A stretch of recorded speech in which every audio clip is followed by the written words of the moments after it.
Guys, അപ്പോൾ എല്ലാവർക്കും welcome to my YouTube channel. അപ്പോൾ ഇന്നത്തെ ഒരു പരിപാടി വന്നിട്ട് എന്താണെന്ന് വെച്ചിട്ടുണ്ടെങ്കിൽ ഞാനും അനിയത്തി നല്ല സീ ഫുഡ് കഴിക്കാൻ പോവുകയാണ്. ഇവിടെ അടുത്ത് തന്നെയാണ് നമ്മളുടെ തൃപ്പൂണിത്തുറ പേട്ടയിൽ വിനായക എന്ന് പറഞ്ഞിട്ടുള്ളൊരു റെസ്റ്റോറൻറ്റിലാണ് പോണത്. എൻ്റെ ഓൾ ടൈം ഫേവറേറ്റ് റെസ്റ്റോറൻ്റാണ്. ഞാൻ കല്യാണത്തിന് മുന്നേ സ്ഥിരം അവിടുത്തെ കസ്റ്റമറായിരുന്നു. കാരണം അതിൻ്റെ അടുത്തായിരുന്നു എൻ്റെ ഓഫീസ്. എല്ലാവരും വീഡിയോ എടുക്കുമ്പോൾ ഇങ്ങനെ ഈ കാക്കയൊക്കെ വന്നിട്ട് കാക്കയ്ക്ക് അപ്പം കരയാനേ തോന്നത്തുള്ളൂ.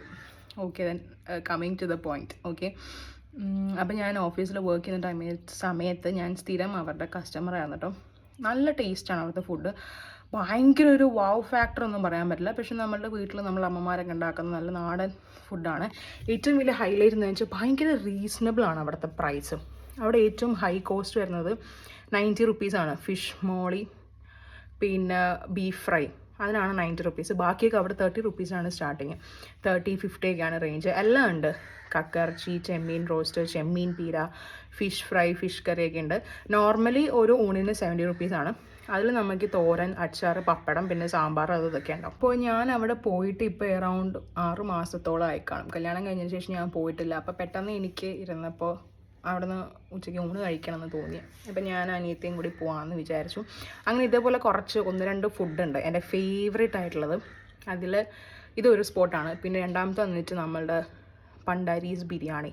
അത് കഴിച്ചിട്ടുള്ള ആൾക്കാർക്ക് അറിയാം അതിൻ്റെ ടേസ്റ്റും കാര്യങ്ങളൊക്കെ എന്താണെന്നുള്ളത്. അടിപൊളി സാധനമാണ്. അതെന്ന് വെച്ചിട്ടുണ്ടെങ്കിൽ എന്താ പറയുക, ചിലർക്ക് ബിരിയാണിയിൽ ഭയങ്കര മസാല വേണം. പക്ഷെ അത് മൈൽഡായിട്ടുള്ളൊരു മസാലയാണ്. ബീഫ് ബിരിയാണിയൊക്കെ അടിപൊളിയാണ്. ബീഫൊക്കെ ഇങ്ങനെ ഉതിർന്ന് വീഴും. അമ്മാതിരി ടേസ്റ്റാണ്. ബീഫിന് അതിൻ്റെ റേറ്റ് ഞാൻ ഓർക്കണില്ല. ഒരു 150 സംതിങ് ആണ്ടാന്ന് തോന്നുന്നു. ചിക്കന് 140 ആണെന്ന് തോന്നുന്നു. അതിൻ്റെ റേറ്റ് ഞാൻ ഓർക്കണില്ല. ഇപ്പോൾ 6 മാസത്തോളമായി ഞാൻ മേടിച്ചിട്ട്. ഇല്ലെങ്കിൽ സ്ഥിരം ഓഫീസിൽ നിന്ന് ഉച്ചയ്ക്ക് ലഞ്ച് കൊണ്ടുപോയിട്ടില്ലെങ്കിൽ ഒന്നില്ലെങ്കിൽ വിനായക, ഇല്ലെങ്കിൽ പണ്ടാരീസ് ബിരിയാണി. അതുപോലെ റഹ്മാനി ബിരിയാണിയും എനിക്ക് ഭയങ്കര ഇഷ്ടമാണ്. ഈ 2 ബിരിയാണിയും കഴിച്ച ആൾക്കാർക്ക് അറിയാം. ഞാൻ പ്രത്യേകിച്ച് അതിൻ്റെ ടേസ്റ്റോ കാര്യങ്ങളൊന്നും പറയേണ്ട ആവശ്യമില്ല. പക്ഷേ ഇവിടെ എൻ്റെ വീട്ടിലിട്ട് അതിൻ്റെ ഡെലിവറി എനിക്ക് ചെയ്യാൻ നോക്കുമ്പോഴത്തേക്കും ഡെലിവറി കാണിക്കുന്നില്ല. അല്ലെങ്കിൽ ഞാൻ എപ്പോഴും ഡെലിവറി ചെയ്ത് ഫുഡ് എടുത്ത് കഴിച്ചേ. അപ്പോൾ എന്തായാലും ഇന്നിപ്പോൾ എന്തായാലും വിനായകയിലാണ് ലക്ഷ്യം. അവിടെ കട തുറന്നിട്ടുണ്ടാവും എന്ന് വിചാരിക്കുന്നു. കട തുറന്നിട്ടുണ്ടെങ്കിൽ ഞങ്ങൾ രണ്ടുപേരും ശശിയാവും. ഇല്ലെങ്കിൽ ഇറ്റ്സ് ഓക്കെ, നമ്മൾ നേരെ ശ്രീമുരുകയിലോട്ട് വിടും.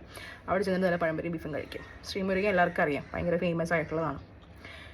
ഈ ബാക്ക്ഗ്രൗണ്ടിൽ ഈ കാക്കകളുടെ ശല്യം എനിക്കൊന്നും ചെയ്യാൻ പറ്റില്ല ഗൈസ്.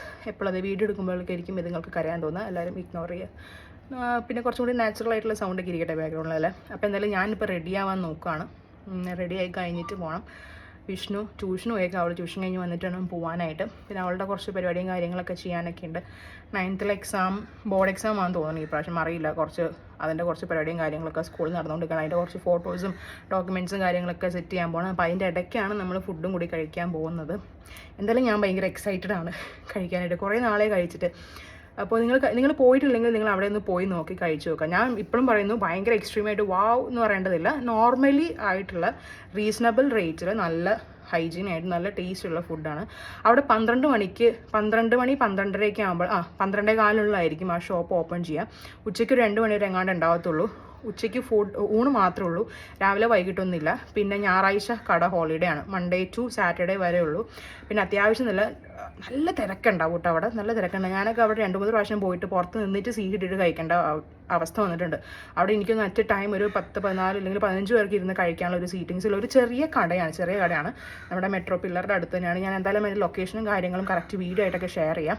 അപ്പോൾ നിങ്ങൾ കഴിക്കാത്ത ആൾക്കാരുണ്ടെങ്കിൽ, നിങ്ങൾക്ക് കഴിക്കണം എന്നുള്ളവരാണെങ്കിൽ ജസ്റ്റ് ഒന്ന് പോയി ട്രൈ നോക്കുക. അടിപൊളിയാണ്. അപ്പോൾ ഞാൻ എന്തായാലും റെഡി ആയിട്ട് അവളെയും കൂട്ടിയിട്ട് പോട്ടെ. അപ്പോൾ ഇതൊരു കുട്ടി ഒരു ഫുഡ് വ്ളോഗ് വീഡിയോ ആയിരിക്കും.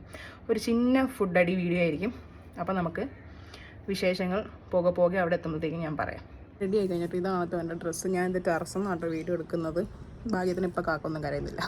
അപ്പോൾ ഇതാണ് എൻ്റെ ഡ്രസ്സ്. ഞാൻ പറഞ്ഞത് ഞാൻ ട്രെൻഡ്സിൽ നിന്ന് എടുത്താണ്. ഭയങ്കര കംഫർട്ടാട്ടോ ഈ ഒരു ഡ്രസ്സ് ഇടാനായിട്ട്. കോട്ടനാണ്, നല്ല കോട്ടനാണ്, ഭയങ്കര കംഫർട്ടാണ്. ഞാൻ അങ്ങനെ ഏതെങ്കിലും ഒരു ഡ്രസ്സ് മേടിച്ചാൽ ഇനി എവിടെയെങ്കിലും പോകുമ്പോൾ ഈ ഡ്രസ്സ് തന്നെ ഇട്ടുകൊണ്ട് പോകത്തുള്ളൂ. ഇത് നശിപ്പിച്ച് പണ്ടാടങ്ങുന്നവരെ ഞാൻ ഈ ഡ്രസ്സ് ഇടുള്ളൂ. ഭയങ്കര കംഫർട്ടാണ്, നല്ല കോട്ടനാണ്. 400 ആണ് അതിൻ്റെ റേറ്റ്. എന്തായാലും ട്രെൻഡ്സിലൊന്ന് കയറി നോക്കണം ഇങ്ങനത്തെ വേറെ ഉണ്ടോയെന്നുള്ളത്. എനിക്ക് ഭയങ്കരമായിട്ട് ഇഷ്ടപ്പെട്ടു ഈ ഒരു മെറ്റീരിയൽ. അപ്പോൾ എന്തായാലും ഞാൻ പോയിട്ട് വരാം. വിഷ്ണു വന്നിട്ടുണ്ട്. ഞാൻ പോയിട്ട് വരാം. അപ്പോൾ അവിടെ എത്തിയിട്ട് ബാക്കി വീഡിയോസും കാര്യങ്ങളൊക്കെ കാണിച്ചു തരാം. അപ്പോൾ പോയിട്ട് വരാം. ബൈ. അങ്ങനെ ഫൈനലി നമ്മളുടെ ലൊക്കേഷൻ എത്തിയിട്ട് നമ്മുടെ പേട്ട മെട്രോ സ്റ്റേഷൻ്റെ നേരെ ഓപ്പോസിറ്റുള്ള ഹോട്ടലാണ് ഇത്. വിനായക ഒരു ചെറിയൊരു ഹോട്ടലാണ്. ഇവിടെ ഊണ് മാത്രമേ ഉള്ളൂ, ഞാൻ നേരത്തെ പറഞ്ഞ പോലെ. അപ്പോൾ നമുക്ക് ഹോട്ടലിൽ കയറുമ്പോഴത്തേക്കും അവരുടെ പ്രൈസ് റേറ്റ് ഒക്കെ കാണാം.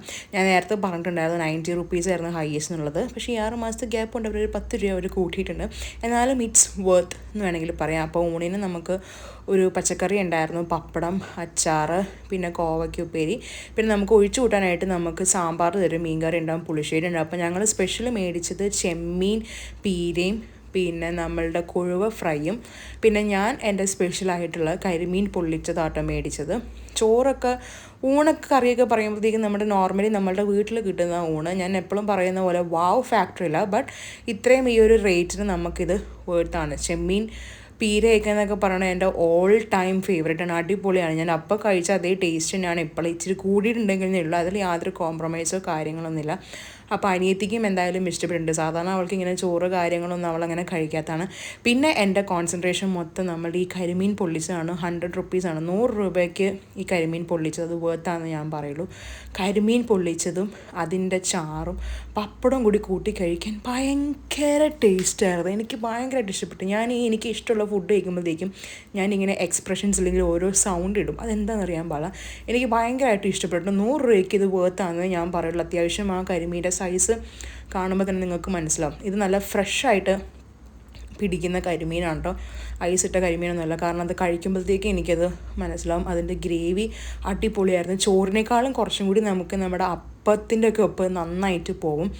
പിന്നെ അവിടുത്തെ അച്ചാറിന് ഒരു ഒടുക്കത്തെ ടേസ്റ്റ് ആയിരുന്നു, നാരങ്ങ അച്ചാർ. ഞാൻ എൻ്റെ പ്ലേറ്റിൽ നിന്നും കഴിച്ചിട്ട് അനിയത്തിക്ക് വേണ്ടെന്ന് പറഞ്ഞിട്ട് അവളുടെ പ്ലേറ്റിൽ നിന്നും കൂടി ഞാൻ എടുത്ത് കഴിച്ചു. എന്തായാലും അടിപൊളിയായിരുന്നു. സോ ഫൈനലി ഞങ്ങൾക്കൊരു 340 ആണ് ഞങ്ങൾക്ക് ബില്ലായത്. അങ്ങനെ പൈസയും കൊടുത്ത് നമ്മൾ അവിടെ നിന്ന് ഇറങ്ങിയിട്ടുണ്ട്. സോ ഇതിൻ്റെ ലൊക്കേഷൻ, അപ്പോൾ വൺസ് അഗെയിൻ ഇതിൻ്റെ ലൊക്കേഷൻ വന്നിട്ട് പേട്ട മെട്രോ സ്റ്റേഷന് നേരെ ഓപ്പോസിറ്റാണ് വിനായക.